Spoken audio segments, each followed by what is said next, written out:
Hello aspirants, welcome to Target UPSC. I'm very happy to announce that 25 plus questions were directly from Target 140 plus Current Affairs Batch 2022.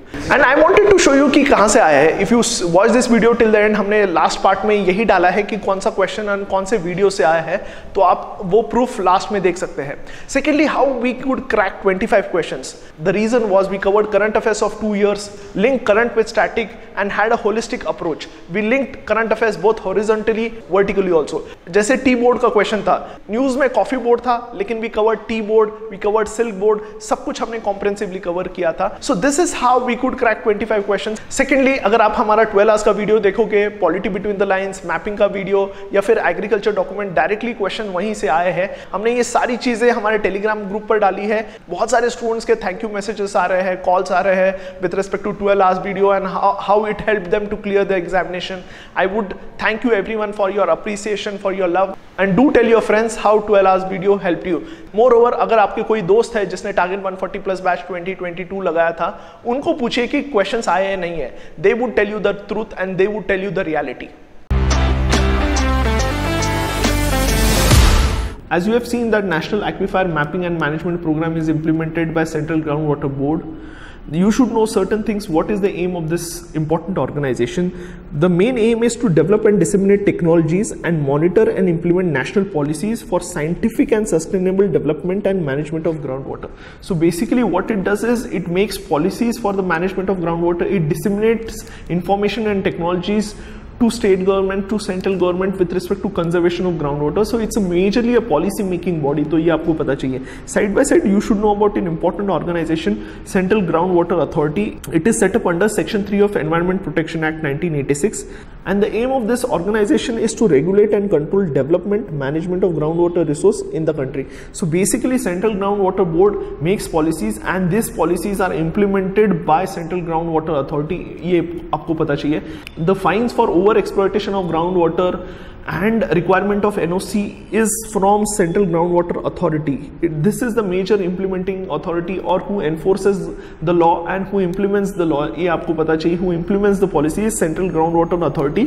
Majorly making policies and guiding government and dissemination of information and technologies with respect to groundwater is Central Groundwater Board, but actual implementation is by this authority, which is established under Section 3 of Environment Protection Act. तो ये आपको पता चाहिए.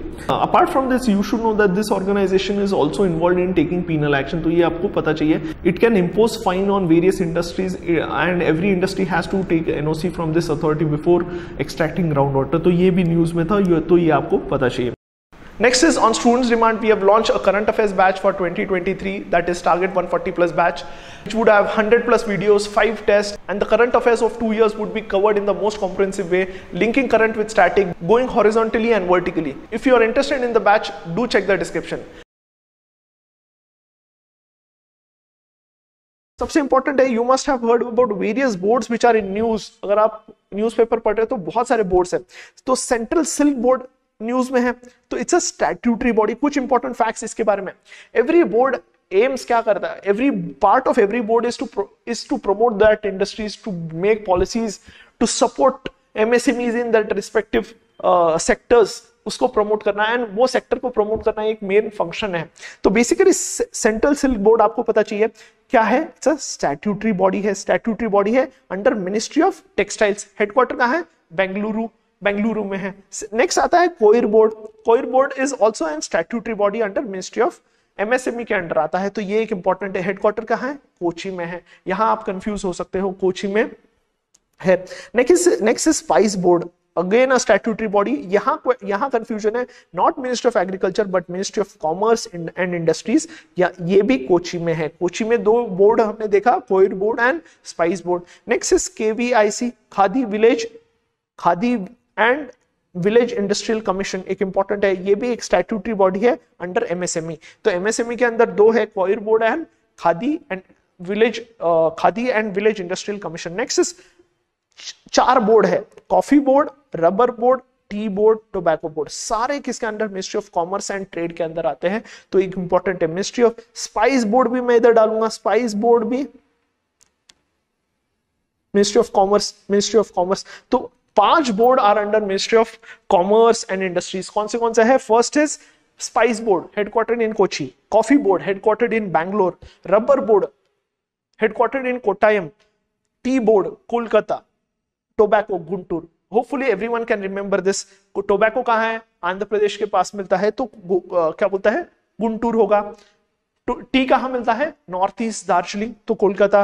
Rubber Kerala Kottayam. Coffee majorly coffee is found in Karnataka region, so Bangalore is the headquarter, तो ये आपको पता चाहिए. एंड लास्ट इंपॉर्टेंट बोर्ड कौन सा है? Petroleum and natural gas regulatory board under statutory body under ministry of petroleum and natural gas.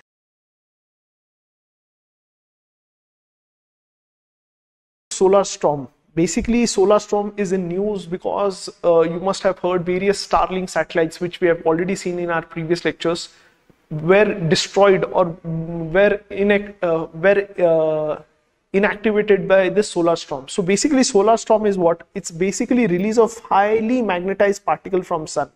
So जब भी sun में there is increased solar activity, what happens is certain highly charged magnetized particles are released into the space. These particles come and they interact with our magnetic field, with our space, and we have various effect of this solar storm on our earth and in with respect to our astronauts, with respect to our satellites. तो वो हम सब चीजें देखने वाले हैं. इसी solar storm को दूसरा नाम क्या है? Coronal mass ejection. तो ये भी आपको पता चाहिए, इसको दूसरा नाम क्या है? कोरोनल मास इजेक्शन है. ठीक है, ठीक है. नेक्स्ट इज, इसका दूसरा नाम क्या है? So it might be called as coronal mass ejection, solar storm or geomagnetic storm. तीनों सेम है.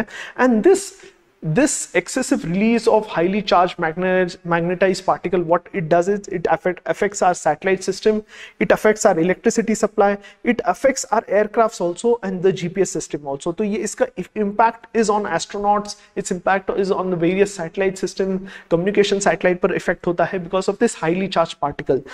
Next is why, so जब भी हम ये solar storm की बात करते हैं, these solar storm are related to solar cycle, and whenever there is change in solar cycle, these geomagnetic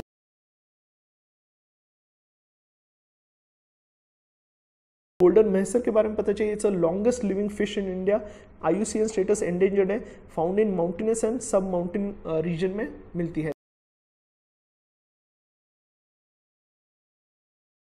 Next is two important vaccines which are approved in India are Covishield, which is developed by Oxford University in collaboration with AstraZeneca, and Pune-based Serum Institute of India is helping in the manufacturing and also a trial partner for this vaccine. And through this vaccine, what we are trying to insert is जो हमारा corona virus का spike protein है, that is considered to be the main antigen.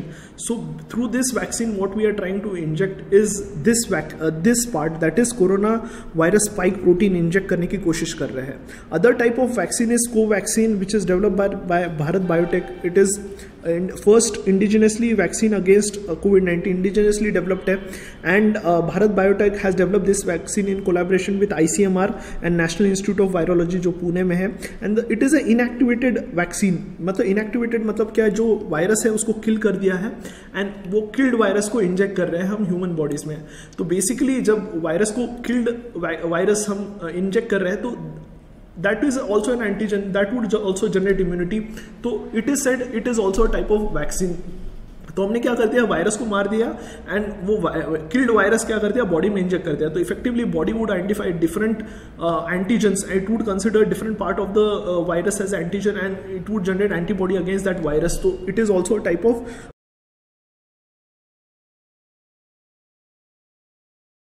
Topic with respect to international organisation जो हम cover कर रहे हैं.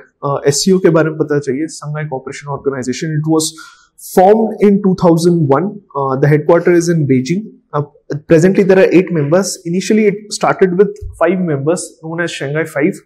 बाद में Uzbekistan joined in 2001 and then India and Pakistan joined in 2017. तो ये आपको पता चाहिए. The main aim is to maintain peace, security and stability. तो बहुत इंपॉर्टेंट है. With respect to SCO आपको एक चीज पता चाहिए कि there are 2 meetings, annual meetings. First is head of state का मीटिंग होता है and head of government का मीटिंग होता है. Head of state में हमारे president usually attend this meeting, and head of government में Prime Minister Modi attend this meeting, and the major decision maker and the final जिसका word final decision making body of SCO is head of states. तो ये आपको additional information पता चाहिए. Head of states and head of government. 20th summit हुआ था, virtual summit हुआ था. एंड जो 20th SCO का समिट हुआ था वो वर्चुअल समिट हुआ था. Russia was the chairman, and जो चेयरमैनशिप होते हैं वो रोटेशन बेसिस पर होते हैं. Every year the chairman rotates, तो ये आपको पता चाहिए. And the main aim of SCO is to strengthen mutual trust. Secondly, cooperation in the field of politics, trade, economy, research and technology. Third is for democratic, fair and rational international relationship. जो भी international organization है, जो भी reforms चाहिए वो कैसे चाहिए, fair चाहिए, democratic चाहिए, rational चाहिए. And this organization SCO would work towards a fair international relationship and to working towards reform in the international organizations such as IMF, World Bank. Third is ensuring security and stability in the region. तो ये एक चार major functions है of SCO जो आपको पता चाहिए. As I said, इसके members कौन है? Kazakhstan, Kyrgyzstan, China, Russia, Tajikistan. Turkmenistan is not part of it. Uzbekistan joined in 2001. India, Pakistan in 2017. तो ये आपको पता चाहिए. Regional anti-terrorism structure आपको पता चाहिए. It's an initiative of SCO. इसका headquarter is in Tashkent, Uzbekistan, and the main aim of RATS is to improve counter-terrorism strategy through cooperation and fight cross-border crimes. तो ये important aim है of RAT, that is Regional Anti-Terrorism Structure. It's an important organization under SCO. तो ये भी आपको पता चाहिए. To counter terrorism, तो उससे related एक important organization है. Moving on to the next topic, हम मिनिस्ट्री ऑफ रूरल डेवलपमेंट के रिलेटेड जो भी न्यूज है, जो भी स्कीम्स हैं, हम we are going to look.